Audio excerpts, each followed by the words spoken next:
Okay, let's give you guys some more practice. So use the ratio test to determine if this series will converge or if it will diverge. You could use some other tests, but because we're learning about the ratio test, we're learning how to implement it. So let's just practice with the ratio test. So use the ratio test to determine if this will converge or if this will diverge. So press pause and have a go. Okay, so to use the ratio test, we will need to work out this value here.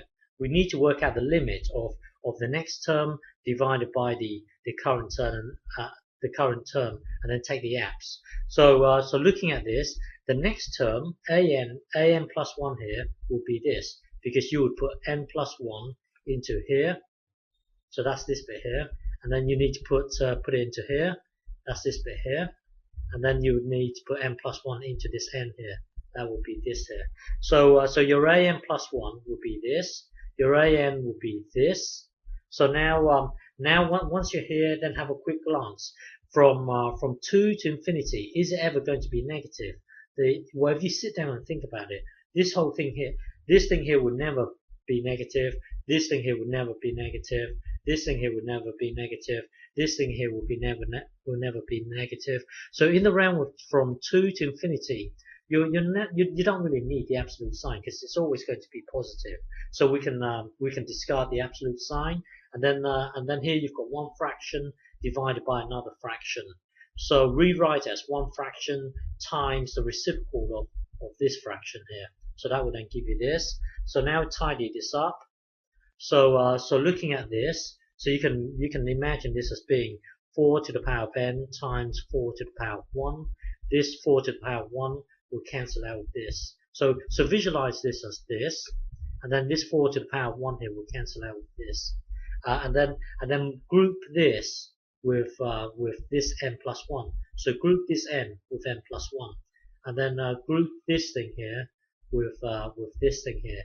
So basically, if you rearrange this whole thing here, it will become this. So now as n heads towards infinity, this is easy. It's going to head towards 4. This actually heads towards 1. If you think about it, the numerator will be n, will act as n. The denominator will act as n plus 1.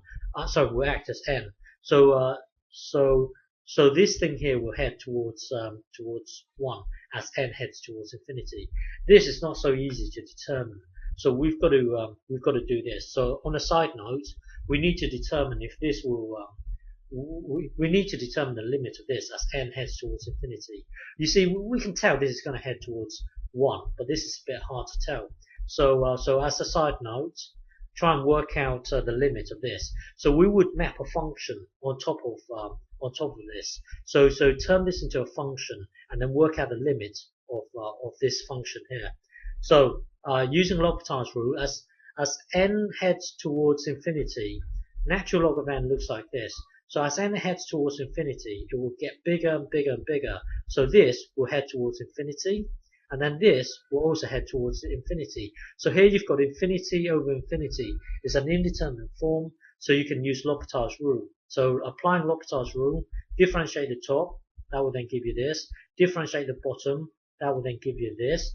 Tidy this up, because you've got one fraction divided by another. That's the same as getting that same fraction and multiplying the reciprocal. And then now tidy this up, that will then give you this. So now as n heads towards infinity, nothing breaks down. It will head towards 1. The limit will be 1. So going back to the original, going back to where we were before, we know that this is going to head towards 1. Now we just worked out on that side note, we've just worked out that this will head towards 1. So this thing here will be 4. So this thing here, the limit of the next term divided by the current term, will be 4. So the limit will be 4. So going back to the theorem, it says that if the value is greater than 1, if it's greater than 1, then your original series will diverge. If you look at this, our value here is 4, which is greater than 1, which is greater than 1. So our original series will diverge. So our original series will diverge. Okay.